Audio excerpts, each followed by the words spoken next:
Going to Disneyland Paris can be an amazing experience. For some, even a once-in-a-lifetime experience. Thankfully, we've had the opportunity to visit many times, and there are some things you want to know in advance. Things that we've heard many times, we saw go wrong or did ourselves, that we will not do again.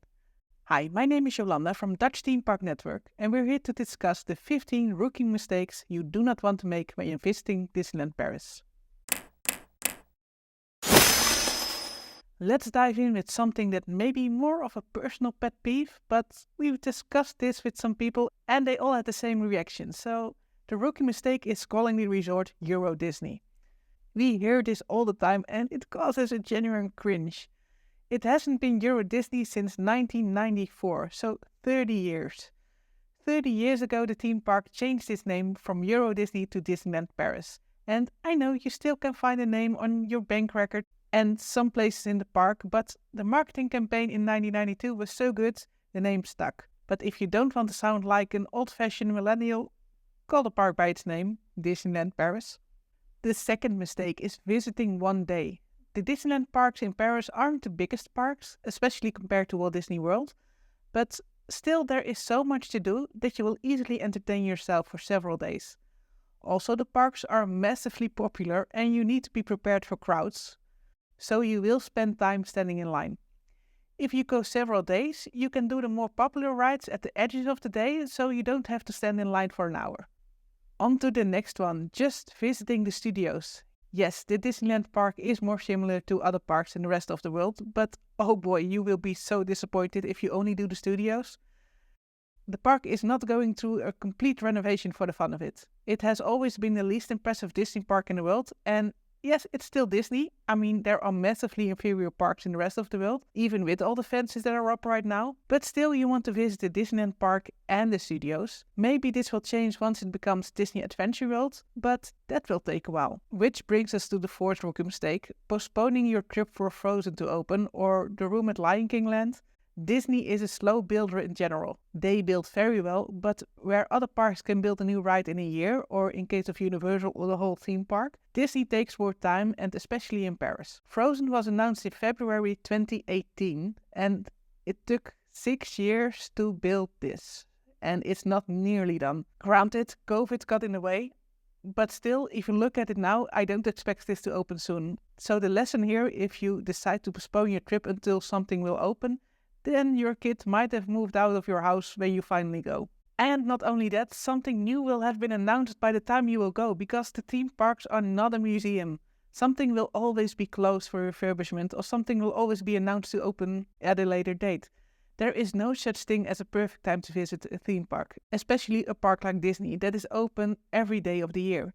So don't get your expectations too high and let something like a closed ride ruin your trip. Expect that this will happen and enjoy everything that is open for you. Now, one we did ourselves and regret it: don't skip the shows. Not all shows are worth your time. Some people will love the Alice in Wonderland show, but personally it was not for me. And I get in other parks the shows are so bad you're considering skipping them. But Disneyland Paris has some wonderful shows, like Mickey and the Magician, the Lion King show and the Pixar show. They are great and definitely worth your time. Plus, you get some time off your feet. And getting off your feet is a good thing, because even if the parks are not the biggest, you will still be walking a lot, so wear comfortable shoes. I get it, you want to look cute when you take your picture with Mickey, but if needed, just zoom in and don't show your feet. Believe me, those heels that look cute are not a good idea in a theme park. Dressing appropriately for a Disneyland Paris trip means layers. It can be cold in the evening and morning and warm in the afternoon. It can rain, so be prepared for that kind of weather. Wear layers and bring an umbrella.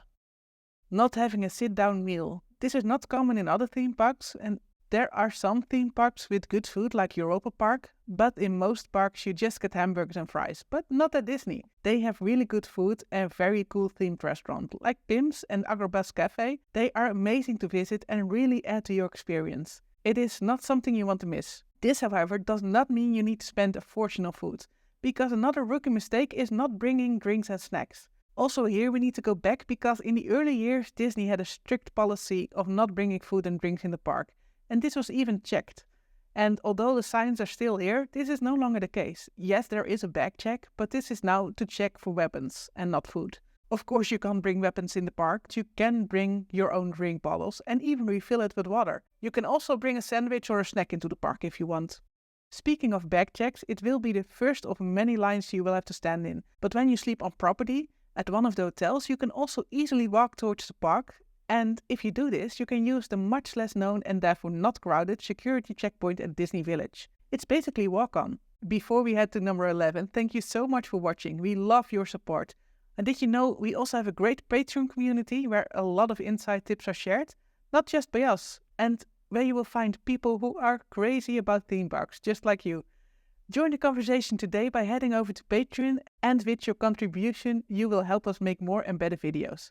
Now, on to number 11. When you go multiple days and you have a hotel nearby, take a siesta. The mornings and the evenings are less crowded moments in the park, but those 12-hour park days are brutal. If you want to avoid the crankiness that goes with those days, just take a siesta between 3 and 5 or 3 and 6. You will have renewed energy to enjoy the entire evening, including the fireworks. Because skipping the fireworks, that's definitely a rookie mistake. How good can it be, right? Well, very good. And yes, it's crowded. And if you want a good spot, you need to be there at least an hour before the show. But that just proves the point. It's a good show. Also, the Disneyland Paris drone show is unique in the world and very fun to watch. So at least watch this show once during your stay. On to number 13. And this is a more difficult one because you can't really plan the weather. But visiting on a hot day is definitely a mistake. And we're talking about those 30 degrees Celsius or 90 degrees Fahrenheit and above days. Basically, I will never go to Disneyland Paris in the months July, August and September. Now don't get me wrong, I will go to theme parks, just not to Disneyland Paris, because Disneyland has no water ride. You can cool down a little bit in the Maze of Alice in Wonderland, but that's basically it. There is no Rapid River or Splash Mountain or Tiana's at the park, which makes these parks pretty much unbearable in the heat. We were there once and we basically found a patch in the shade, which was not easy, and spent the entire day there. Also, the air conditioning at hotels is not the same as you know in the US and other parts of the world, so the inside does not offer that much relief. I know booking a trip is expensive, but you definitely want to save up some extra for souvenirs because there will be something you want to buy. There is so much fun stuff, collectibles, toys, beautiful artwork, clothes. The souvenirs here are something else, and I guarantee you will want to buy something. And it's not cheap, so avoid having to stay out of the stores or say no to everything and save up some extra to buy something. The last one, Disneyland Paris has so many hidden secrets. Visiting just to eat tickets is a rookie mistake. In this park you can really explore and there is something around the bend that you did not expect. Yes, the big rides are very fun and you should definitely ride them, but also do some exploring and check out where the other paths you don't know will lead you. If you want to know more about this, then please subscribe to our channel and watch our next video, The Unique Things in Disneyland Paris. Did you recognize one of these mistakes or do you have one to add? Then let us know down in the comments and check out our Patreon community. I hope to meet you there. See you in the next one.